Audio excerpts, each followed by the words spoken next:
ਲੋਕਾਂ ਦੀਆਂ ਗੱਲਾਂ ਉੱਤੇ ਕੰਨ ਕਦੀ ਧਰੀ ਨਾ, ਉਂਗਲੀ ਉਠਾਏ ਕੋਈ ਉਹ ਕੰਮ ਕਰੀ ਨਾ। ਇੱਜ਼ਤਾਂ ਤੇ ਹੁੰਦੀਆਂ ਨੇ ਸਭ ਦੀਆਂ ਸਾਂਝੀਆਂ, ਸ਼ਕਲਾਂ ਤੇ ਸੂਰਤਾਂ ਵੇਖੀਆਂ ਨਹੀਂ ਜਾਂਦੀਆਂ।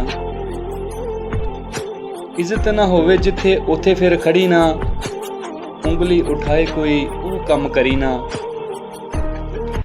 ਇੱਜ਼ਤਾਂ ਦੇ ਪਿੱਛੇ ਵੈਦ ਲੋਕੀ ਇੱਥੇ ਮਰਦੇ, ਸ਼ਰਮਾਂ ਨਾ ਦੌੜੇ ਘੋੜੇ ਕਦੀ ਨਹੀਂ ਉਹ ਹਾਰਦੇ। ਕਿਸੇ ਦੀ ਚੜ੍ਹਾਈ ਵੇਖ ਕਦੀ ਵੀ ਤੂੰ ਸੜੀ ਨਾ, ਉਂਗਲੀ ਉਠਾਏ ਕੋਈ ਉਹ ਕੰਮ ਕਰੀ ਨਾ। ਮੂੰਹ ਤੇ ਇਹ ਚੰਗੇ ਬੜੇ, ਕੰਡ ਪਿੱਛੇ ਭੈੜੇ ਨੇ, ਪਿੱਠ ਪਿੱਛੇ ਚੁਰੀਆਂ ਚਲਾਉਂਦੇ ਬਥੇਰੇ ਨੇ। ਬੇਗਾਨੀ ਮੌਤ ਵੈਦ ਫਿਰ ਕਦੀ ਵੀ ਤੂੰ ਮਰੀ ਨਾ, ਉਂਗਲੀ ਉਠਾਏ ਕੋਈ ਉਹ ਕੰਮ ਕਰੀ ਨਾ। ਲੋਕਾਂ ਦੀਆਂ ਗੱਲਾਂ ਉੱਤੇ ਕੰਨ ਕਦੀ ਧਰੀ ਨਾ।